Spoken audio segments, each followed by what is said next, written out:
আজকে আমরা যেটা দেখাবো সেটা হচ্ছে এক্সজেলেট বাইকের যে শকার, এই শকারটা যে স্প্রিং ছিল এটা কিন্তু লাল স্প্রিং থাকে নিচের অংশ আর উপরের অংশ থাকে বেলাক।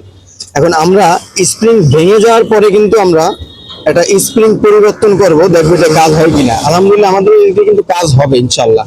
তাহলে ফুল ভিডিও দেখতে থাকুন, আর কিভাবে ফিটিং করব, কিভাবে এই রিপেয়ারিং করা যায় সেটাই আমরা দেখাবো। আমাদের সাথে অনেক ভালো আছেন আশা করি। আমি Mohammad Tumin bike servicing video channel থেকে আজকে আপনাদের মাঝে আবার নতুন একটা ভিডিও নিয়ে চলে আসলাম। আজকে আমি যেটা দেখাবো সেটা হচ্ছে এক্সজেলেট বাইকের যে শকার, মনো শকার, সেই শকারটা কিন্তু ভেঙে গেছিল। এই দেখেন, এই অংশের স্প্রিং যেটা লম্বা যে অংশটা স্প্রিং, সেই অংশের স্প্রিং কিন্তু ভালো আছে। আর আমাদের যে ছোট যে স্প্রিংটা থাকে লাল, সেই স্প্রিংটা কিন্তু দেখেন ভেঙে গেছে। সেই স্প্রিংটা কিন্তু আমরা আবার নতুন পুরোনো কিন্তু আমরা একটা পুরোনো স্প্রিং থেকে আমরা রিপেয়ারিং করব, সেটা কিন্তু এই যে। আর লাল স্প্রিংটা ভুলবশত বাসায় রয়ে গেছে, আনতে পারিনি। যাই হোক, এটা আমরা কিভাবে ফিটিং করবো দেখেন। এটা একটু বড় হয়ে গেছে, এর সাথে একটু ছোট সাইজ নিয়ে আসতে হবে, মানে গোল মানে ফাঁকাটা, ঠিক আছে, একটু ছোট সাইজ। আর এই যে অংশটা আমরা কিন্তু এটা চাপাই নি নাই, এই অংশটা এইরকমের চাপাই নিতে হবে। যদি আপনি এরকম চাপাইয়ে নেন তাহলে কিন্তু অনেক সুন্দরভাবে ইজিলি ভাবে এটা আপনি ফিটিং করতে পারবেন, কিন্তু এরকম উঁচু থাকলে কিন্তু ফিটিং করতে পারবেন না, মানে একটু কষ্ট হবে ফিটিং করা যাবে। যাই হোক, চলুন তাহলে আমরা ফিটিং করব। আর যদি আমার ভিডিওটা ভালো লাগে আরো 10 জনকে শেয়ার করবেন, আর আপনি যদি উপকার হয়ে থাকে অবশ্যই একটা কমেন্ট করে জানাই দিবেন। আর আমার ভিডিওগুলো কাজের কিনা সেটাও আপনারা কমেন্ট করে জানাবেন। আমাদের পাশে থাকুন আর দেখতে থাকুন। প্রথমে আমার এটা যাবে ছোটটা, তারপরে আমার এই যে এইটা, ঠিক আছে, তারপরে যে আমি দেব এই স্প্রিংটা বড়টা। আমি কিন্তু বড়টা ফিটিং করলাম, বড়টা কিন্তু দিয়ে দিলাম একদম মুখোমুখি। এই যে দেখেন, জোড়ার সাথে জোড়া মিশে যাবে, ঠিক আছে।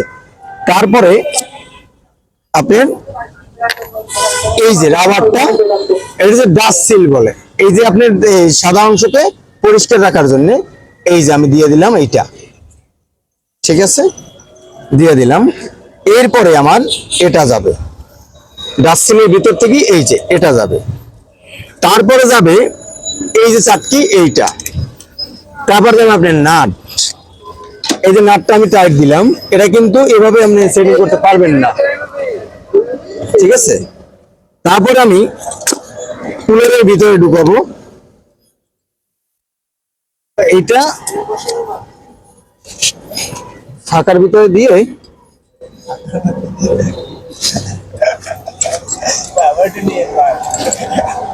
এই যে একটু স্প্রিংটা বড় হয়ে গেছে, এই জন্য একটু আমার খাঁচার ভিতরে ঢুকেছে, সমস্যা হচ্ছে। হ্যাঁ, এবারে এটাকে টাইট দিতে হবে আস্তে আস্তে। আপনি কিন্তু হাতে পারবেন না, তারপরে এটা স্ক্রু ড্রাইভার ঢুকাই নেবেন, তারপর এটাকে টাইট করবেন। যত জোরে টাইট করা যায় অতই ভালো, আপনার নাটটা সেটিং করতে ইজি হবে। ওকে, আমি কিন্তু করতেছি।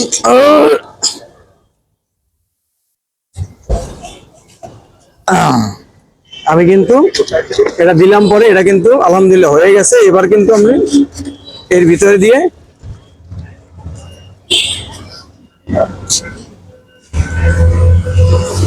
ফুল নাটটা ঢুকিয়ে দিতে হবে।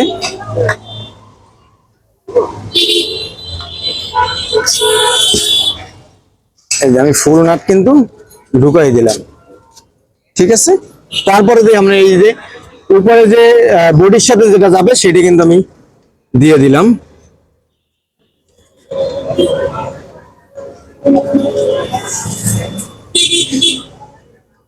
এটাও কিন্তু আমার দিয়ে দেওয়া হলো। এরপরে আরো টাইট দিবেন, এটাকে আরো টাইট দিতে হবে। তারপরে এই যে অ্যাডজাস্ট নাটটা আরো উঠাতে হবে, উঠাইয়া তারপরে ডাল দিয়ে ধরে আর এটা দিয়ে টাইট দিতে হবে, ঠিক আছে। তাহলে আমি আরো টাইট দিয়ে দেব।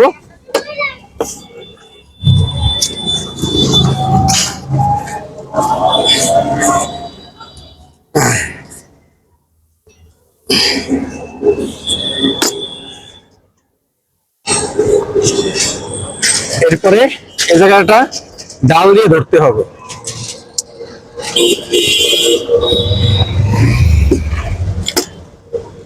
আচ্ছা, একটা ডাল নিয়ে আসো তো। দেখেন এটা কিন্তু নিচে আছে, এটা কিন্তু টান দিয়ে উঠাইতে হবে। হ্যাঁ, টান দিয়া উপরে উঠে তারপরে ধরবেন সেলাই রেঞ্জ থেকে ধরে, তারপর কিন্তু এটা টাইট দিতে হবে।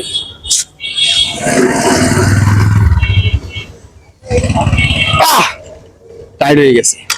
ওকে, এরপর আমরা খুলবো।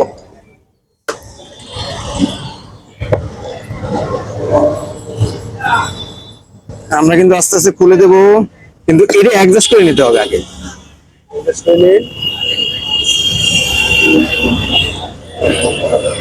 টাক দিয়ে ঢুকিয়ে দিবেন। ওকে, যখন আপনি খুলবেন তখন কিন্তু এই যে অংশ সাইডে আছে ওই যে অংশ কিন্তু আস্তে আস্তে উঠে যাবে।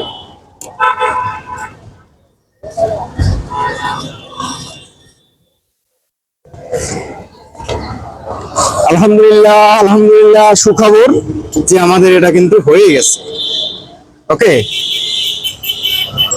আলহামদুলিল্লাহ, আমাদের এটা কিন্তু হয়ে গেছে। এগুলো নিয়ে যাও, এটা কিন্তু হয়ে গেছে। একটু বড় আছে, ওতে আপনাদের সমস্যা হবে না আশা করা যায়।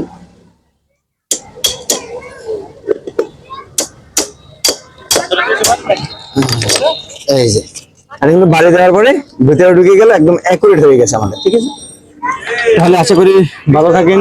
আসি, আসসালামু আলাইকুম। ওকে।